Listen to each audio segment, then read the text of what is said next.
Best varicose wines చికిత్సనే పొందండి. నొప్పి లేని చికిత్స కోసం సంప్రదించండి ఎబిస్ హాస్పిటల్.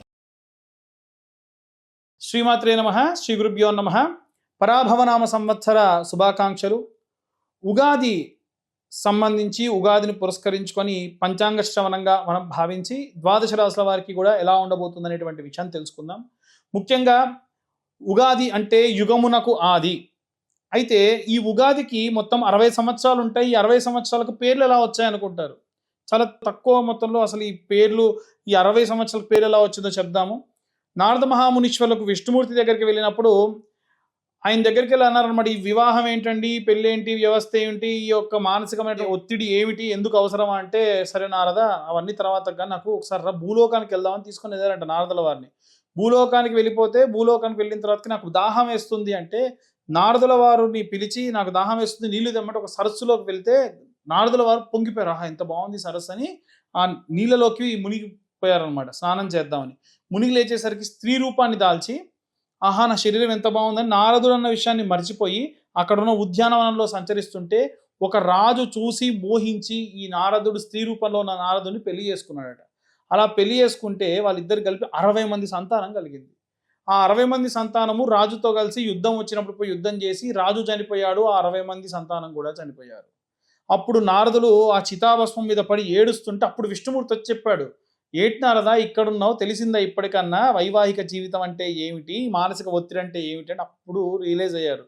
ఆహా ఇదంతా విష్ణుమాయ అనుకున్నారు. కానీ మానస పుత్రులుగా జన్మించారు కదా, ఆ 60 మంది కూడా ఈ 60 సంవత్సరాల పేర్లు విభవ, ప్రభవ, ఈ ప్లవనామ సంవత్సరము, విరోధినామ సంవత్సరం, ఈ పేర్లన్నీ కూడా నారదుల సంతానం. కాబట్టి బ్రహ్మదేవుడిని అడిగి వరం పొంది ఈ తెలుగు సంవత్సరాలు, ఈ యొక్క హైందవ ధర్మంలో ఉన్న సంవత్సరం పేర్లన్నీ కూడా నా పుత్రుల పేర్లు పెట్టు అని చెప్పి పెట్టించారు.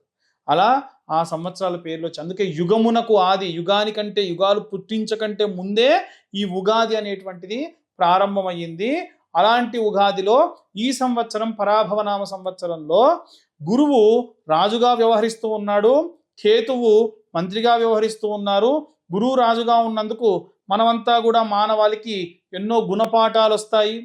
రాజ్యాలు రాజులు కొట్టుకున్నప్పటికీ మనకు ప్రత్యేకమైన గుణపాఠం, ఎందుకంటే గురువు ఎప్పుడు కూడా శిక్షించి మరీ మనకు గుణపాఠాన్ని ఇస్తాడు. కాబట్టి అన్ని రాష్ట్రాల వారికి అన్ని గుణపాఠాలు ఈ సంవత్సరం అవుతాయి. కేతువు మంత్రిగా ఉన్న కారణం చేత వాతావరణంలో మార్పులు, మంచి ఎండాకాలం విపరీతమైన వర్షాలు పడవచ్చు, మంచి వర్షాకాలం విపరీతమైన ఎండలో ఉండొచ్చు. అలాగే బంగాళాఖాతానికి దగ్గరగా ఉన్నటువంటి తీరంలో ఉన్నటువంటి వారు చాలా జాగ్రత్తగా ఉండాలి. ఆ తీరంలో ఉన్న కెరటాల వల్ల అధికమైనటువంటి జన సంచారానికి ఇబ్బంది కలిగే అవకాశం ఉంది. వాయు రూపంలో వచ్చేటువంటి, అంటే మనం కరోనా సమయంలో ఏదైతే గాలిలో తిరిగి వచ్చినటువంటి రోగములు వచ్చాయో ఈ సంవత్సరం కూడా అలాంటివి వచ్చే అవకాశం ఉంది. ఎందుకంటే కేతు మంత్రిగా వ్యవహరిస్తున్న కారణం చేత. ఇంతే కాకుండా ఈ సంవత్సరంలో ఒక దేశం ఇంకో దేశం మీద విపరీతమైన యుద్ధాన్ని ప్రకటించడం వల్ల భారతదేశంలో కూడా కొన్ని చోట్ల కొంత మేరకు ఆర్థిక సంక్షోభం రావచ్చు. మనందరం కూడా బిగ్ డాడీ అనుకుని వ్యవహరించేటువంటి అమెరికా లాంటి వాళ్ళు కూడా చాలా దీనమైన పరిస్థితికి రావచ్చు. మనం 2003 సంవత్సరంలో లేదా 2000 సంవత్సరంలో ఎలా అయితే ఇబ్బంది పడ్డామో అలాగే విపరీతమైన రెసిషన్ రావచ్చు. అమెరికా నుంచి చాలామంది వలసగా ఇండియా కూడా వచ్చే అవకాశం కనిపిస్తూ ఉంది.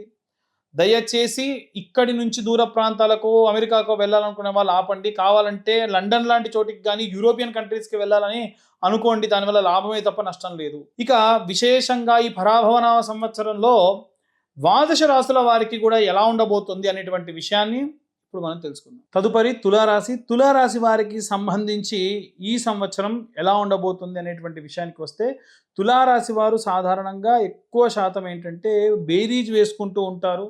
ఎక్కువగా వీరు ఆదాయము వ్యయము సంబంధించిన విషయాలన్నీ కూడా మనం పక్కకు పెడితే వీరు ఎంత వస్తుంది, ఎంత ఖర్చు పెట్టాలి అనేటువంటి క్యాలిక్యులేటెడ్ మైండ్తో ఎక్కువగా సాధారణంగా ఉండేటువంటి వాళ్ళు.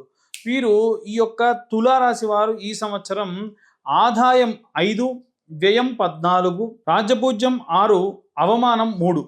సాధారణంగా ఏంటంటే ఆదాయం స్థిరంగా ఉంటుంది, అలాగే వ్యయ నియంత్రణలో లేకుండా ఉంటుంది. ఆదాయం మాత్రం నికరంగా వస్తుంది కానీ ఖర్చు మాత్రం వీరి చేతిలో లేకుండా ఖర్చు అవుతూ ఉంటుంది.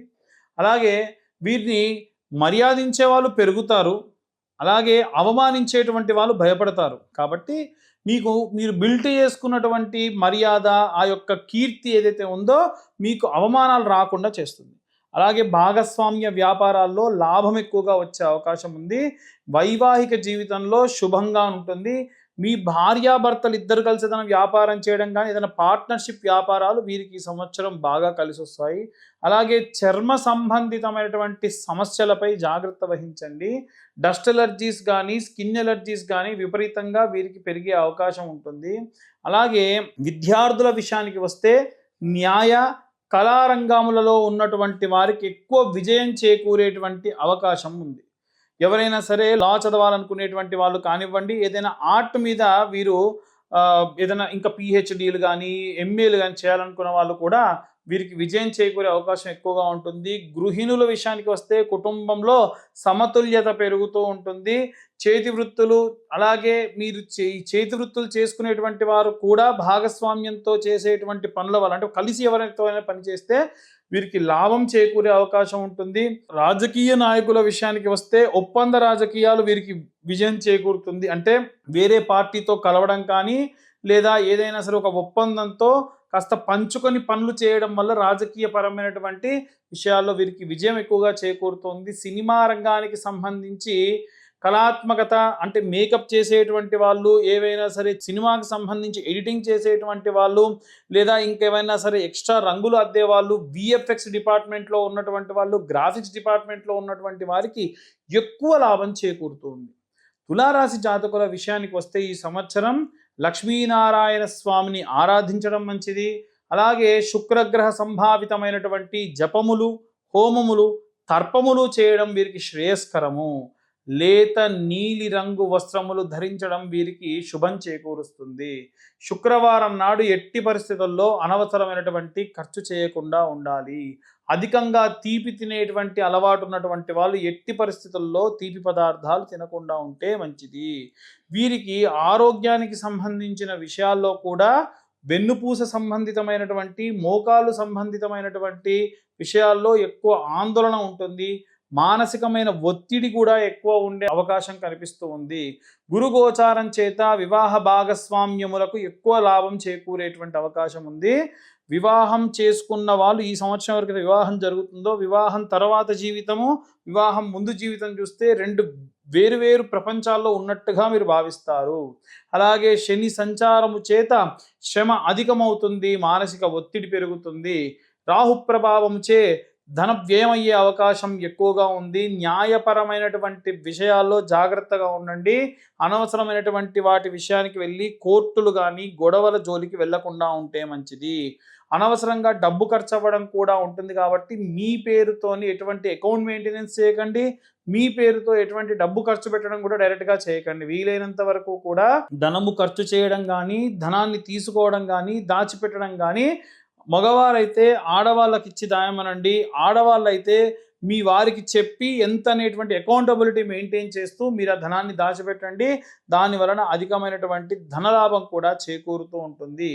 ఈ సంవత్సరం వీలైతే పలుసార్లు ఎప్పుడైనా వీలైనప్పుడు చండీ హోమాలు కానీ, నవగ్రహ ఆరాధన కానీ, నవగ్రహాలకు సంబంధించిన హోమం కానీ, సత్యనారాయణ స్వామికి సంబంధించిన వ్రతాన్ని ఈ సంవత్సరంలో మీరు ఆచరించడం వల్ల విశేషమైనటువంటి సత్ఫలితాలు పొందవచ్చు.